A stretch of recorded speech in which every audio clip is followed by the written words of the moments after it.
ప్రియ స్నేహితులారా, ఈ ఉదయము దేవుని పరిశుద్ధ సన్నిధిలో దేవుని వాక్యము ధ్యానిస్తూ ముందుకు సాగేటువంటి కృప దేవుడిచ్చినందుకు వందనాలు. వాక్యం వింటున్న మీ అందరికీ నిండు వందనాలు తెలియజేస్తున్నా. ప్రార్థన చేసుకుందాం.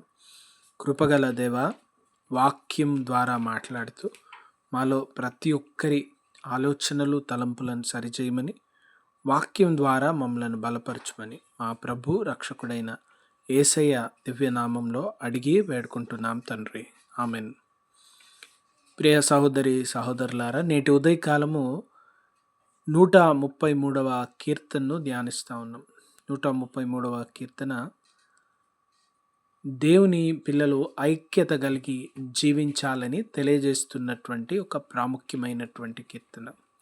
ఎందుకు ఆ ఐక్యత గురించిన అవసరత కలిగి ఉన్నామంటే, ఐక్యత మనోహరమైనది, అది మేలు, అది దీవెన అని దేవుని వాక్యం తెలియజేస్తుంది. చూడండి, ఐక్యతలో మేలు ఉంది, ఐక్యతలో సంతోషం ఉంది, ఐక్యతలో సమాధానం ఉంది.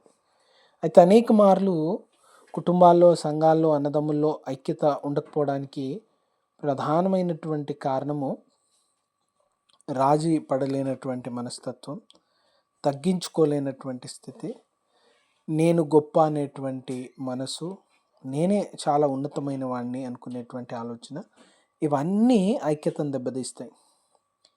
ఎక్కడైతే నేను అందరికన్నా ఎక్కువ, అందరికన్నా నేను గొప్ప, నేను చేసింది అందరు గుర్తించాలి, నన్ను పొగడాలి, నన్ను అభిమానించాలి, నా గురించి మాట్లాడాలి అనేటువంటి ఆలోచన విధానం ఎవరు కలిగి ఉంటారో వారి వల్ల చాలా కష్టము, శ్రమ వస్తుంది, ఐక్యత దెబ్బతింటుంది. ఇక్కడ ఐక్యత ఎంత మేలు, ఎంత మనోహరము అని ప్రభువుల వారు తెలియజేస్తూ ఉన్నారు. అది మేలు, మనోహరం. మేలు, అది మేలు చేస్తూ ఉంది. కలిసి ఉన్నప్పుడు కలదు సుఖం అని పెద్దలు చెప్పినారు. అంటే కలిసి ఉన్నప్పుడు, కలిసి జీవించినప్పుడు, కలిసి పని చేసినప్పుడు, కలిసి ఆలోచన చేసినప్పుడు దీవెనకరం.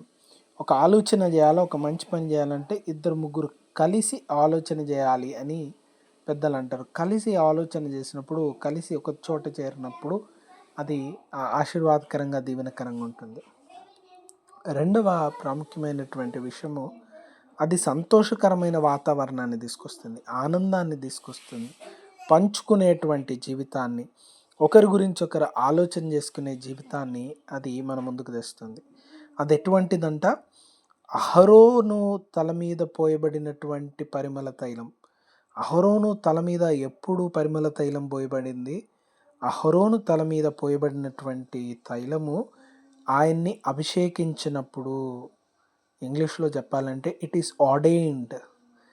దేవుని ఆజ్ఞపూరితమైనటువంటిది, దేవుని ఆజ్ఞతో సమానమైనటువంటిది.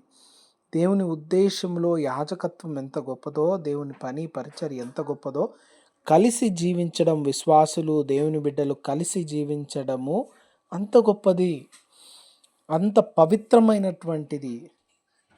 చూడండి, ఇది కేవలం మేలు, మనోహరము, మన అనుదిన అవసరతలు మట్టుకే కాకుండా పవిత్రమైనటువంటిది. అహరోను తల మీద పోయబడినటువంటి పరిమళ తైలము పవిత్రమైనట్లుగా కలిసి ఉండుట దేవుని ఉద్దేశం. అందుకని కలిసి ఉండడానికి ఎప్పుడన్నా తగ్గించుకోవాల్సి వస్తే, రాజీ పడాల్సి వస్తే తప్పులేదు. ఎందుకంటే దేవుని ఉద్దేశంలో అది ఉంది. భార్య భర్తలో, అన్నదమ్ముల్లో, తోబుట్టులో, రక్త సంబంధికుల్లో తగ్గించుకుంటే తప్పులేదు. తగ్గించుకుంటే బలహీనత కాదు, తగ్గించుకుంటే భయపడ్డట్టు కాదు, తగ్గించుకుంటే పిరికి వాళ్ళు అన్నట్టు కాదు. తగ్గించుకుంటే దేవుని ప్రేమను వ్యక్తం చేయడానికి నీ గొప్ప కార్యం చేసినట్టు.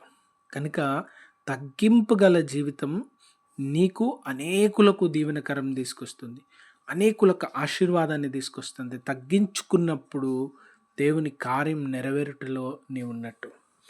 మూడవది, హెర్మోను కొండల మీద నుంచి వచ్చినటువంటి మంచు వలె ఉంది. మంచు వర్షం లేనటువంటి కాలంలో చెట్లు, జీవరాశి ఎదగడానికి సహాయం చేస్తుంది, పంటలు పండడానికి సహాయం చేస్తుంది, భూమికి తేమను అందిస్తుంది, చెట్లకు కావలసినటువంటి తేమను, సారాన్ని అందిస్తుంది, వాతావరణాన్ని చల్లబరుస్తుంది, ఆహ్లాదకరమైనటువంటి స్థితిని తీసుకొస్తుంది. అటువంటిది ఐక్యత. కనుక అటువంటి ప్రేమగల మనసు కలిగి జీవించుటకు దేవుడు తన కృపను దయచేయనుగాక.